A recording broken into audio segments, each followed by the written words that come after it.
Could you give some of his summary of the 589 and share some of the crazy replicas that he's found? And then she also mentioned something about there's a video where the bearable images where there's a star in the window and there's a story about his body in the universe of off gassing or something that makes it light up like a supernova. Are you familiar? Obviously, you're probably familiar because you created it. But can you touch on any of that for us? Well, yeah. I mean, well, first 589 is just so interesting in the XRP community, right? And that was so intriguing to me from the beginning because it's like, why do they love this number? They use it everywhere. They're not shy about it, but they're also mysterious, and you can tell there's like a fun mysteriousness about it. And then you look into it, and there are very interesting properties of this number, like 5 + 8 + 9 is 22. That's the master builder number in numerology. And that number finds itself all the time in these scientists' work. They're not only using it, but they also acknowledge it as such, as them being fans of numerology and them using this number intentionally. But also 5 × 8 × 9 is 360. So the perfect circle. And you just have this number that it's like this perfect number. It's 7 away from 666. And all these little quirky facts about it, right? But the way that it was weaved into crypto was what was so intriguing. And in the beginning, it was only XRPs. That's how we were introduced.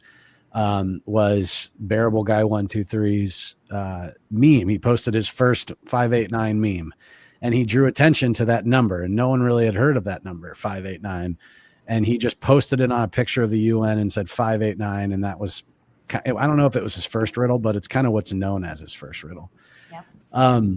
But then in retrospect, then I start hammering away at this number, and I find so many crazy things. Like, first of all, things that aren't crazy, but just plain out in the open, like David Schwartz will tease 589 in tweets and images and things like that. And to the Brad point Garlinghouse was following 589. Right. And Ripple followed 985. Right, exactly. It goes on and on. Like Donald Trump is 589 in Gematria, and Jesus is 985. And all these things, the Declaration of Independence is 589.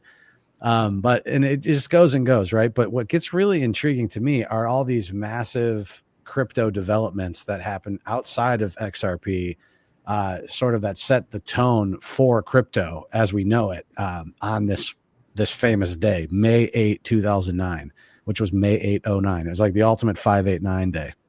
And things that happened that day, let me just see if I can go through some of this. It was such that so many things happened that just don't make sense. So, for example, the SEC filed release number 3459895 on May 8, 09. And it was basically a passage that was used in all of the modern day ETF infrastructure from the very beginning. It like laid the groundwork for how Bitcoin ETFs would be structured, and basically digital commodities would be structured in the future. And this happened first of all, it's file 59895 on May 8, 09. And the list goes on. And there's, like, for example, the first time Satoshi ever posted the Bitcoin protocol into a public forum was May 8, 09. Before, he had just published it to this like niche computer programming blog and got like 12 people. The first time it was ever posted to Reddit was this day, May 8, 09. Totally unrelated to the SEC filing, even though that's the filing that would be cited even today as the ETF framework. And this was the day that Satoshi posted it for the first time to Reddit. Not only that, this was also the day that Obama put out the first ever policy review that identified digital ID, that named it by name, that talked about cryptographic wallets. This was, again, on the same exact day. And the list goes on. There's tons of other things that happened on this day.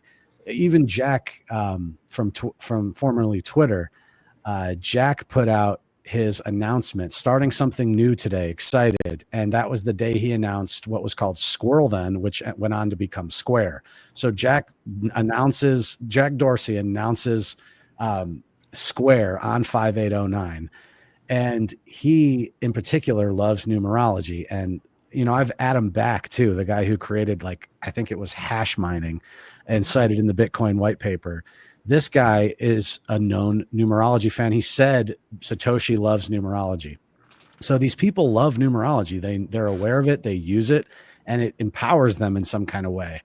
Whether it's like a tell, whether it gives you sort of retrospective Easter eggs, where later on, 10 years from now, someone looks into this and they say, "Oh, okay, they did this. They're aligned with the movement, the quiet movement of crypto." And too many things happened in reference to that day. So this day I make a video about this May 809 day, and then I posted on Twitter an excerpt of it for the first time, and it got a bunch of views, maybe 500,000 views.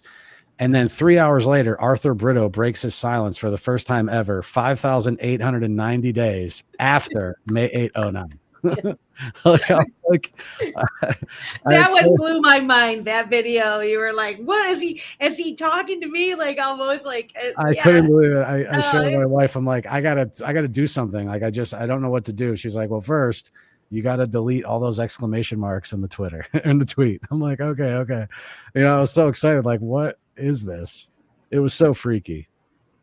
But yeah, I think that they're teasing this number. Like, it's in so many of these sort of world stage narratives, and it just comes up in too many places and has too much significance in numerological planning and numerology itself. It's just fascinating to me. And I'm telling you, I gave you 4 or 5 examples. There's like 50. I have a question for you. So, I did stumble upon the gematria with the Q thing, because they also use that as well. And I'm like, okay, so who created that, right? Like there's all these different ones that you can go to and search different phrases and whatnot, and what does it come up to?